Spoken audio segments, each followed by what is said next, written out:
যেখানে 164 দিয়ে দেয়, একজন আসামি ধরা পড়ে, সেখানে আর কি থাকে আসলে? আর কিছু থাকে বলে আমার মনে হয়। ইচ্ছা করলেই, সরকার চাইলেই 3 থেকে 7 দিনের মধ্যেই এ ধরনের বিচার নিষ্পত্তি করা সম্ভব। রামিসার মতো ছোট্ট একটা 8 বছরের শিশু, যে এখনো শিশু থেকে মানুষই হয়ে ওঠে নাই, যার জীবনের প্রতিটা স্তর এখনো বাকি আছে, যে এখনো একটা পূর্ণাঙ্গ মানুষ হতে পারেনি, সেই ফুলটি অকালেই ঝরে পড়ে গেল। একটি শিশু আগামীর ভবিষ্যৎ, সেই ভবিষ্যৎগুলো আমরা প্রতিদিনের ঘটনায় পত্রপত্রিকা, মিডিয়া মারফতে জানতে পাচ্ছি। এর বাইরেও যে কত ঘটনা ঘটে যাচ্ছে, এভাবে কত শিশু ঝরে পড়ে যাচ্ছে।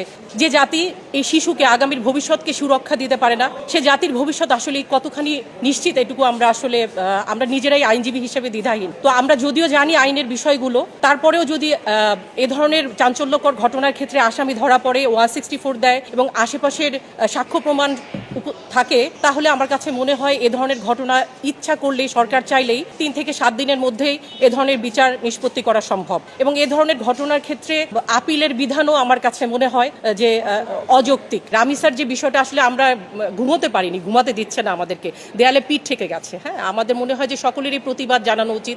রামিসা, আমি একজন মা, আমারও 2টো সন্তান আছে। তো আমি সেই মাতৃত্বের জায়গাটা থেকে, আইনজীবীদের জায়গা থেকে, সাধারণ জনগণের পক্ষ থেকে, সবাই নিশ্চয়ই দানব না, সবাই নিশ্চয়ই অমানুষ না। তো আমি জানি, আমরা মনে করি যে সকল মানুষকে, বিবেকবান মানুষকে এই বিষয়টা নাড়া দেবে।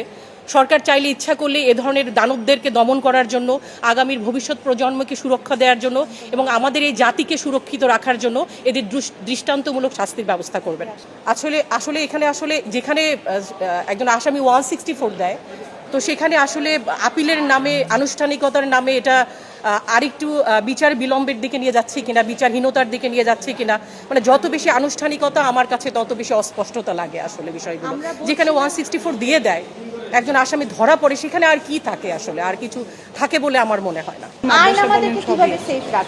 আমাদের আইনমন্ত্রী উনিও বলেছেন যে দ্রুততম সময়ের মধ্যে এটা নিষ্পত্তি করার আমাদের আইনমন্ত্রীও কঠোরভাবে এগুলো নিয়ে কাজ করে যাচ্ছেন।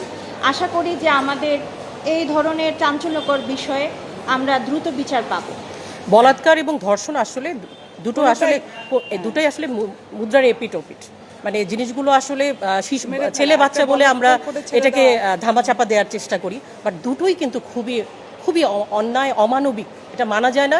এবং এই শিশুগুলো, মাদ্রাসার এই শিশুগুলো ট্রমার ভেতরে বড় হয়। একটা সময় সে নিজেও এমন হয়ে যায়, বাবা মাকে জানাতে পারে না। এবং হুজুররা এমনও আমরা জানতে পারি যে হুজুররা এমন হয়, তাদেরকে ভয় দেখায় যে আমরা ঐশ্বরিক, আমরা তোমাদেরকে তোমরা এই কথাগুলো বলবে না বাবা মাকে। এভাবে ওদেরকে মানসিক ট্রমার মধ্যে ফেলে দেয়।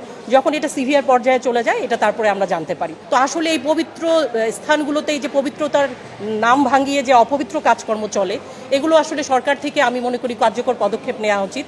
তাহলে এই বলাৎকার, ধর্ষণ সবকিছুই বন্ধ হবে।